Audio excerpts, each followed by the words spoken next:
In the hospital, Mana wakes up having been in a coma ever since she was shot by Kurumi. At school, Shido, who is still disguised as Shiori, recruits 3 girls from his class together with Toka and Origami to form a band. Shido plays the guitar and Toka picks the tambourine, since she can't play any instruments, while Origami turns out to be a good singer. Later, at the military base, Kusakabe tells Origami about the operation to capture Toka and Shido, even though she isn't supposed to know about it. The next day, the school festival begins. Shido, Toka, and the Yamai sisters, together with other girls from their class, organize a maid cafe that turns out to be popular. While handing out flyers, Shido sees Kurumi for a second. Miku comes by and asks Shido out for a date. Just like on a normal date, they eat festival food and play various games. When Miku can't win a ring tossing game and orders the girl at the stand to give the prize to her, Shido gets angry. He tells her she shouldn't underestimate humans and act like they're her playthings. When he tells her he will win the festival, Miku walks away saying he won't even be able to perform. A little later, everyone Shido recruited except Toka quits the band, while Origami is missing. It turns out Miku ordered the girls not to participate. Hearing all this, Kotori tells Shido she will find other performers for him and also play some vocals he can lip-sync to. When the time comes for Miku's performance, Kotori cuts the power, making the lights go out. Even so, Miku isn't bothered and uses her spirit powers to light up the room and hold her performance, while everyone cheers for her. Before Shido's performance, the Yamei sisters join him, having learned to play the drums and the bass back when they were competing against each other. Flying through the air, the DEM unit approaches the school, but Origami appears in a powerful battle suit called White Licorice and stands in their way. The DEM squad fights with full force, but Origami easily blocks their attacks and fights back. When Jessica calls for reinforcements, Kusakabe pretends there is nobody there at the base. While Origami is continuing to protect the school festival, Shido, Toka, and the Yamai sisters finally begin their performance. However, the vocals Shido is supposed to lip-sync to don't work because some electrical wiring was damaged. Suddenly, Toka starts singing and it turns out she sounds great. Following her lead, Shido and the others play their instruments and finish their performance successfully. Outside, Origami realizes the strain of her battle suit is too much. At the same time, DEM's reinforcements arrive. At the festival, the winners are finally announced. Miku's school wins the first place for her performance, but Shido's school wins the first place overall because their maid cafe was incredibly successful. Miku won't accept her defeat and says that any number of people is meaningless when they're faced with her power. She summons a huge organ and plays it, putting the entire audience under her influence. When she captures Shido, she finally realizes he is actually male and not female. Now angrier than ever, Miku plays the organ again and makes everyone in the audience hate Shido.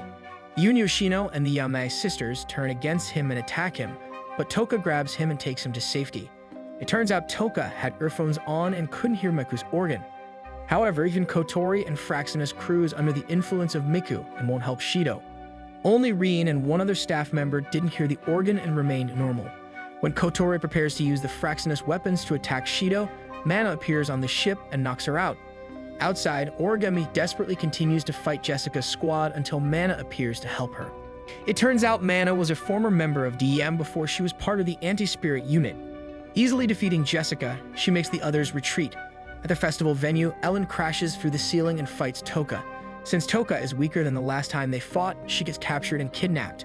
When night falls, tens of thousands of people have already come under Miku's spell and Shido is in hiding. Kurumi finds him and says she has seen everything that happened, but isn't influenced by Miku because she is too powerful. Desperate, Shido begs Kurumi to help him rescue Toka and says she is the only person he can count on. In the city, Kurumi tells Shido they have to take care of Miku before they rescue Toka. Breaking into Miku's mansion, the two of them find pictures of her labeled with the name Tsukino. Afterwards, they face Miku head-on, surrounded by her brainwashed slaves. Kurumi uses magic to make all of them lose consciousness and meet up with Miku and the brainwashed spirits. Getting angry, Miku once again plays her organ and orders the people around her to attack, but Kurumi uses her spirit powers to restrain them. She summons countless other Kurumis who attack Miku and the spirits and sends Shido and Miku to a dark space where they can talk. Shido begs Miku to help him save Toka, but Miku tells him he is lying and that she will never trust humans. Kurumi returns the two of them to the normal world and escapes with Shido. She tells him she found out Toka is in DEM's headquarters. Inside the building, DEM's director, a white-haired man called Isaac, introduces himself to Toka. He tells her he wants to use her spirit power to change the world. Since Ellen found out Shido is important to Toka, they want to use him to make Toka fall into despair and lose control of her powers. While Shido and Kurumi prepare to enter Dem's headquarters, a huge number of Bandersnatches appear in the sky and start shooting lasers at them. Kurumi summons clones of her who fight the robots, destroying them easily.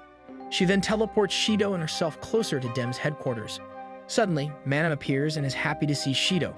Kurumi decides to split off from them, having some other business with DM, and leaves Shido with Mana.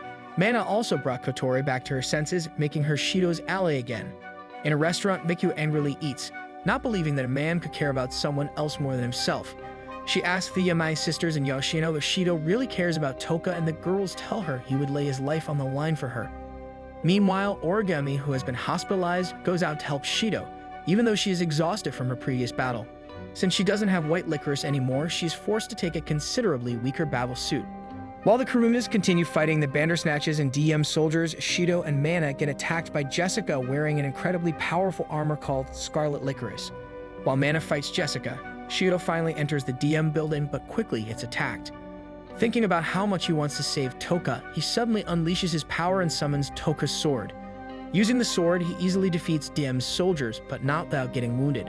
Exhausted, he finally gets captured, but Miku appears together with Yoshino and the Yamai sisters and saves him. Miku pretends she came just because she wants to save Toka and add another spirit to her collection. Outside, Ellen joins the fight against Mana. When Mana is almost defeated, Origami appears and saves her. Inside DM headquarters, Miku convinces one of the soldiers to reveal where Toka is held. Fighting against guards, Miku and Shido advance. While they're running, Miku is trying to make Shido give up on Toka, thinking he is still faking it, but Shido is determined. Miku is frustrated and keeps saying humans can't be trusted, but Shido tells her he knows she was once human too, until she became a spirit somehow. Kurumi managed to find that out by reading Miku's memories through the things she found in her room.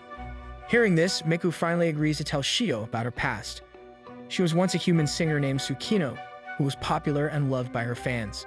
That all changed when her manager wanted her to start appearing on TV to further her career. When she refused, fake scandals about her started appearing in a magazine, but nobody wanted to help her. Even her fans believed the false rumors, and she eventually lost her voice due to stress. Shido says he feels sorry for her, but that not all men are bad people. He tells her he believes in her and wants to seal her powers in order to hear her real voice. When he says that even if there is nobody else to protect her, he will do it, Miku reacts but won't admit it. Outside, Origami starts fighting Ellen, but she can't harm her and Ellen ends up choking her. At that moment, Isaac calls Ellen back to Dem's headquarters and she leaves Origami alone. At the headquarters, Shido and Miku find Toka and meet Isaac. Realizing who Shido is, Isaac laughs and releases Toka, but raises a barrier between her and Shido. With Toka watching, Ellen arrives and suddenly pierces Shido with her sword. Isaac says they are going to kill Shido and Toka has to stop Ellen before she does it. Toka summons her sword and attacks, but the barrier is too strong and she can't pierce it. As Ellen prepares to kill Shido, Toka completely loses control of her power. Having healed himself, Shido sees that Toka has black armor and doesn't remember anything anymore. Isaac explains that she has become inverted and calls her a demon king. Outside, Mana continues fighting Jessica, who has lost her mind because of the strain that Scarlet Licorice is doing to her body. She is desperate to kill Mana and jealous because she was a higher rank in DM than her.